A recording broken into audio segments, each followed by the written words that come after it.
नमस्कार विद्यार्थियों। आज हम आपके प्रथम प्रश्न पत्र में जो तर्क संग्रह पुस्तक है उसके मंगलाचरण से आगे पदार्थ निरूपण प्रकरण को पढ़ेंगे।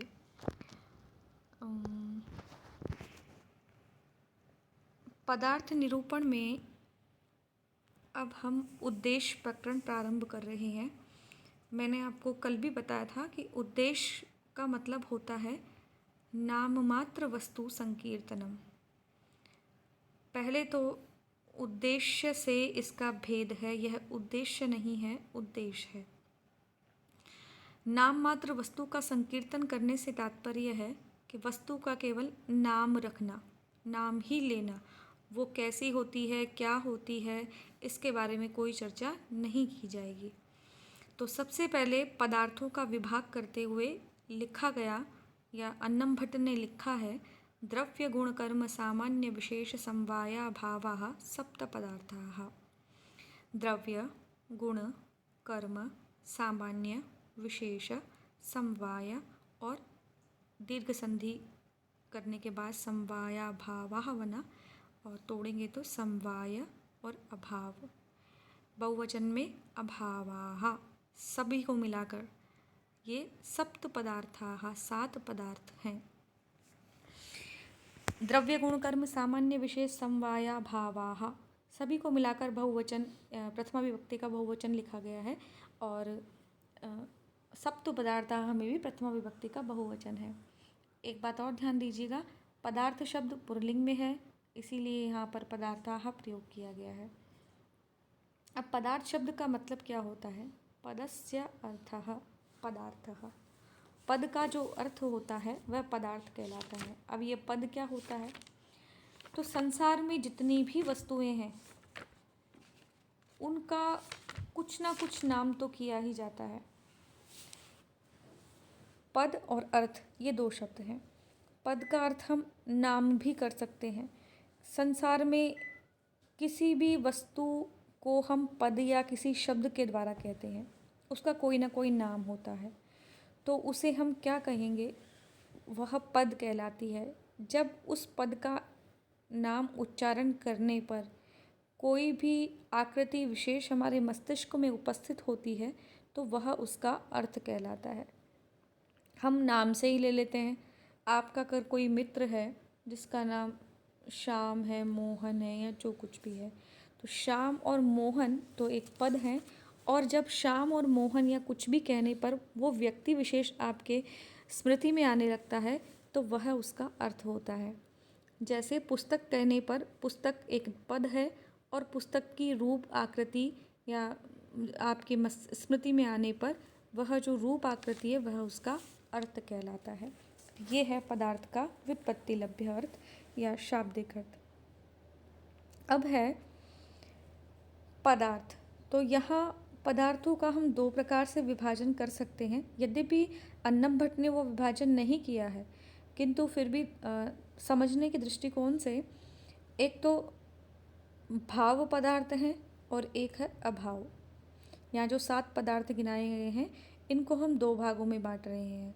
पहला भाव पदार्थ में और दूसरा है अभाव पदार्थ। तो भाव पदार्थ क्या कि जिनको हम देख सकते हैं, जिनकी रूप है, कोई आकृति है, कोई गंध है, कुछ भी है, उसका स्पर्श है चाहे से। और एक होते हैं अभाव पदार्थ जिनको हम नहीं देख सकते, नहीं महसूस करते, जो है ही नहीं कभी भी।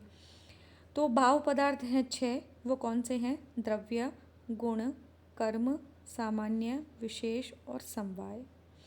और जो दूसरा है वह है अभाव पदार्थ, यानी वह संख्या में एक ही है और उसका नाम है अभाव।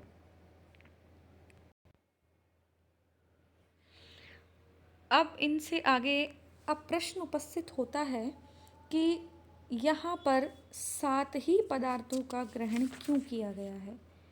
क्या इससे अधिक पदार्थ नहीं है? आप एक बात का ध्यान रखिएगा कि जो दर्शन शास्त्र की जितनी भी व्याख्याएं करनी हैं वो व्याख्याएं एक पंक्ति में आपको प्रश्न आ जाएगा या आपके लिए पद आ जाएगा, उसकी व्याख्या करनी होती है, तो उसमें प्रश्न उत्थापित करने होते हैं। यहाँ मैंने 2 प्रश्न लिखे हैं। इन 2 प्रश्नों का उत्तर देना ही वहाँ पर व्याख्या करना होगा। आप प्रसंग लिखेंगे, अर्थ भी लिखेंगे उस पंक्ति का, पर व्याख्या में आपको पहले उस पंक्ति को समझाना है, एक एक शब्द के बारे में बताना है और उसके बाद में प्रश्न उत्थापित करके उन प्रश्नों का खंडन करना है। जैसे प्रश्न, चूंकि यह न्याय और वैशेषिक दर्शन का ग्रंथ है तर्क संग्रह, तो इसमें आपको पहले अन्य जो दर्शन वाले हैं उन्होंने इनके इस नियम के ऊपर, इनके इस सिद्धांत के ऊपर क्या आक्षेप किए हैं, फिर उन आक्षेपों को प्रश्न के रूप में उत्थापित करके आपको उन प्रश्नों का उत्तर न्याय वैशेषिक के सिद्धांतों के दृष्टिकोण से देना है। जैसे मीमांसकों ने पहला प्रश्न उठाया कि यहाँ पर सप्त ग्रहणम, सात का ग्रहण क्यों किया गया है। सात ग्रहण से इनका क्या कहने का तात्पर्य है कि यहाँ जो अंतिम शब्द है सप्त पदार्थाः, ये क्यों ग्रहण किया गया, जबकि उन्होंने नाम से गिना दिया एक एक कि द्रव्य है 1, गुण 2, कर्म 3, सामान्य 4, विशेष 5, समवाय 6 और अभाव 7। जब ये 7 पदार्थ इन्होंने नाम से गिना ही दिए तो फिर अंत में सप्त पदार्थाः फिर से क्यों कहा, या 7 कहने की ज़रूरत क्या थी उनको। चूँकि हमने कल भी पढ़ा था इस बात को कि जितने भी वैयाकरण और दर्शन वाले हैं ये किसी भी एक भी शब्द का ग्रहण बिना किसी उद्देश्य के नहीं किया करते हैं।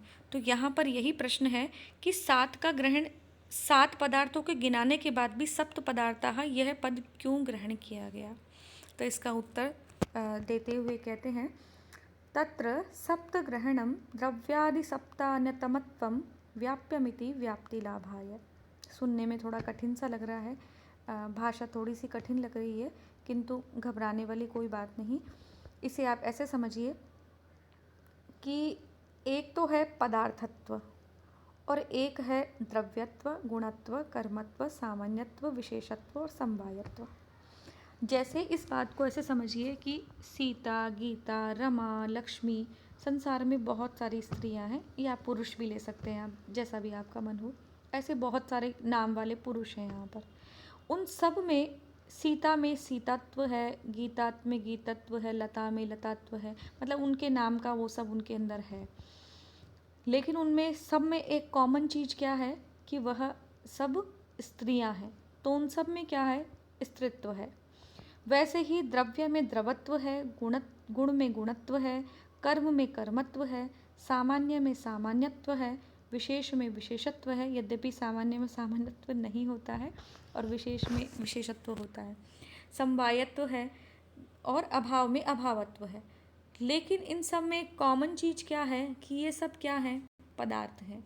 तो इन सब में क्या है, पदार्थत्व है। तो जो द्रव्य आदि 7 हैं उसमें अन्यतम का मतलब एक, एक के अंदर क्या है, पदार्थत्व है। तो इस प्रकार की व्याप्ति बनाने के लिए, व्याप्ति होती है साहचर्य, साथ साथ रहने का भाव, एक के रहने पर दूसरे का रहना और दूसरे के नहीं रहने पर पहले वाले का नहीं रहना।